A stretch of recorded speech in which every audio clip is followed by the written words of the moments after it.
Yeah, Johnny Grube, ManTrain.com. You know, I've talked about it before, how soft men are. We live in a world now where all men think they're on vacation. They go out, nobody pays attention, they don't care. They wear the standard flip-flops, the sandals, shoes that aren't good for anything.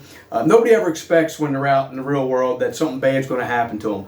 And most of the people that get shot up or in mass shootings or wherever they're at don't feel it's going to happen in churches, in movie theaters. People are going out not thinking these things.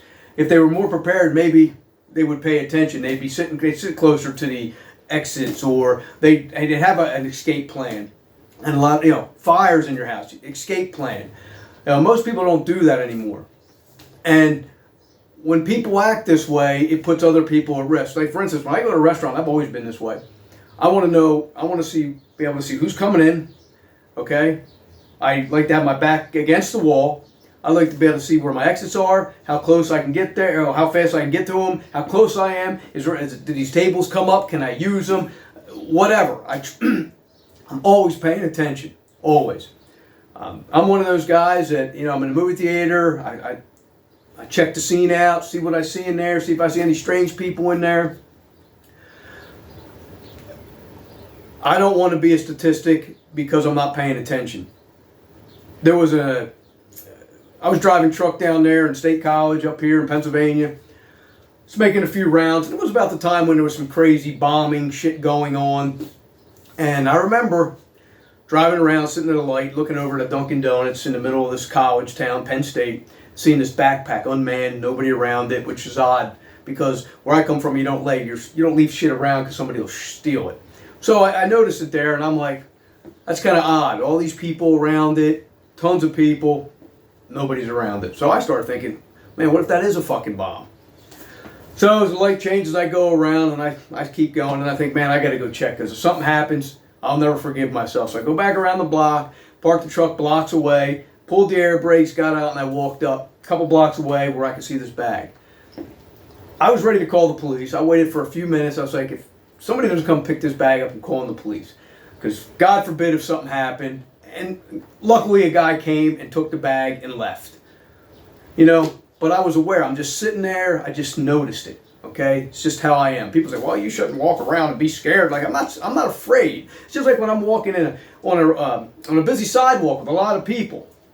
You think I'm standing as close as I can be to the end of the sidewalk where the traffic's flying by so somebody can just fucking nudge me and throw me into fucking traffic? Fuck no. It's like these idiots that stand by the subway, sit on the edge of the fucking tracks, and some people pushing the fuck over. No, that's stupidity. And a lot of people are stupid today. Okay? And it goes back to like where I said before, nobody's prepared. Men who wear the flip-flops. They go out on their fucking dates, they go out to eat, they go out and do all these fucking things where they put themselves in harm's way with a ton of fucking people. Alright?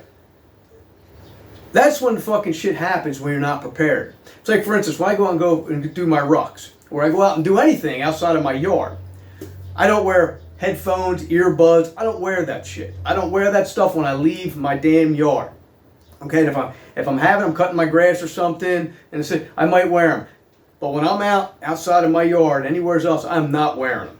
Okay, because I don't need somebody coming up from behind me. So many people wear them when they're running and stuff like that. I don't get it. But let me tell you a quick story. I talked about the flip-flops. People get all upset about it.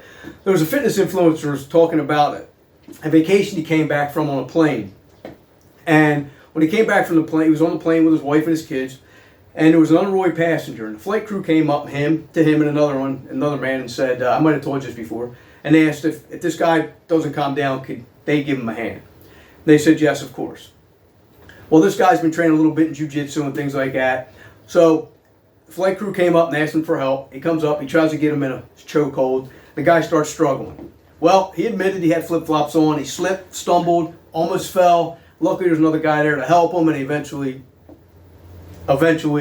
controlled the man. But he may have lost him if he didn't have somebody there to help him because he was in flip-flops. Now, whatever you want to believe, I don't really care. I was reading this book, Prepared, by Mike Glover. It's called A Manual for Surviving Worst Case Scenarios. Now, in the book here, one part, I'm going to read just parts of it. I was off duty walking around the base in a pair of flip-flops one afternoon when the boss came over to me. Mike, don't wear those on the base, he said, gesturing down to my flip-flops. I was confused. I knew the rules. I'd always follow proper Army protocol wherever I was. But I was not working right now, I said. Okay, it goes on and on. I was going to be a handful. It was going to be the handful of guys on the base, which meant every one of us needed to be able to shoot, move, and communicate as quickly and effectively as possible if we wanted to survive. Every detail mattered. Everything we carried had a very specific, intentional purpose. Have you ever tried to sprint in flip-flops? I have. It sucks. And it doesn't work. Have you ever tried to sprint in flip-flops and navigate between obstacles, then stop on a dime, pivot, return fire on enemy elements who got the jump on you? I haven't, thank God. Because that conversation, I never wore flip-flops on base again. This is a fucking pretty qualified fucking dude. Military, Green Beret. I'm just saying. That's the reason I don't fucking wear something like that. They're fucking weak. They're not good for you. You're on vacation. It's like you're always on vacation, and that's when shit happens. It's when you're not paying attention and you let your guard down. Later.